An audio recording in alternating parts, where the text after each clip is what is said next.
रावण भी जो है वो साधु का वेश रखना पड़ा उसको। रावण साधु के वेश में आया। माता सीता का उसको अगर हरण करना हुआ तो उसने साधु का वेश पकड़ा। तो कुछ ऐसे रावण हैं साधु के वेश में भी, तो जो षड्यंत्रकारी हैं, जिन्होंने एक बार किया 2019 में जो यज्ञशाला जलाई गई। मुझे नहीं पता था कि शायद ऐसा भी होता है, इसलिए विश्वास ही नहीं हुआ।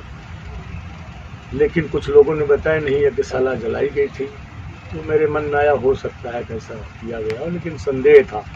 लेकिन इस बार जब ये घटना घटी तो मुझे पूर्ण विश्वास हो गया कि वो भी यज्ञशाला जलाई गई थी और यह भी यज्ञशाला जलाने का प्रयास पूरा किया गया। सभी को नमो नारायण। मैं श्री श्री 1008 महामंडलेश्वर राजयोगी आचार्य श्री आनंद गिरी जी महाराज आज त्रिपुरा पीठाधीश्वर महाराज हरिओम महाराज जी के पास हम लोग आए हैं।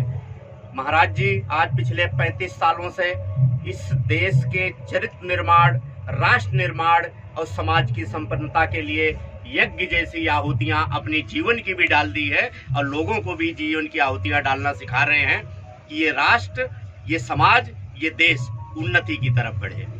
ऐसे में बहुत सारे वो लोग जो इस देश को स्वच्छ नहीं देखना चाहते, सुंदर नहीं देखना चाहते, इस समाज की मानवता को नहीं देखना चाहते, वो लोग कहीं ना कहीं एक षड्यंत्र के तहत सबको बदनाम करने का या यज्ञ में विघ्न बाधा डालने का प्रयास करते ही रहते हैं। आज जब इस घटना को हम लोगों ने सुना तो ये बारगानंद जी महाराज हमारे छोटे भाई हैं।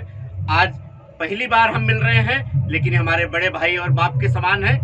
मैं आपको सिर्फ आश्वासन देने आया हूं, यहाँ पे बताने आया हूं कि जब भी मीडिया या जिन लोगों ने आपके खिलाफ कुछ भी गलत प्रचार किया है, उनके खिलाफ मानहानि का दावा मैं करूंगा।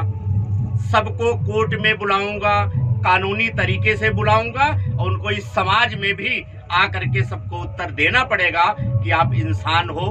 कम से कम वेद की पहली ऋचा मनुर्भवा का तो जरूर ध्यान रख लेते कि देश को बदनाम ना करते। आप ये सब इन राक्षसों के प्रवृत्ति के कारण हम अच्छा काम करना बंद नहीं करेंगे, रात दिन करेंगे, साथ में करेंगे। इसके साथ हम आपको निमंत्रण देने भी आए हैं।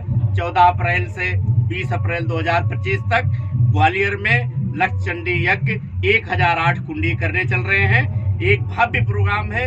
1 लाख महिलाओं के साथ कलश यात्रा निकाल रहे हैं। देवकी नंदन महाराज की 5 दिन की कथा भी होगी। रोज शाम को बड़े नामों को लेकर के मैथिली ठाकुर, अनामिका अंबर, कुमार विश्वास, अनूप जलोटा जैसे लोगों की रोज भजन संध्या भी होगी।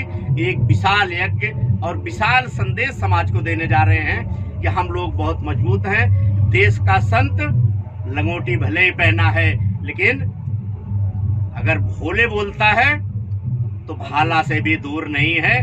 इसलिए शस्त्र और शास्त्र से हम संस्कृत हैं, सुसज्जित हैं और धर्म रक्षा के लिए हम सब नागाओं का उत्पन्न भी हुआ है।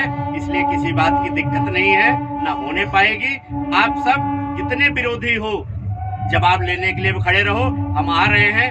सबके जिन मीडिया कर्मियों ने अफवाह फैलाया है उनके खिलाफ मानहानि का दावा हम ठोकने जरूर चल रहे हैं। यज्ञ नारायण भगवान की जय।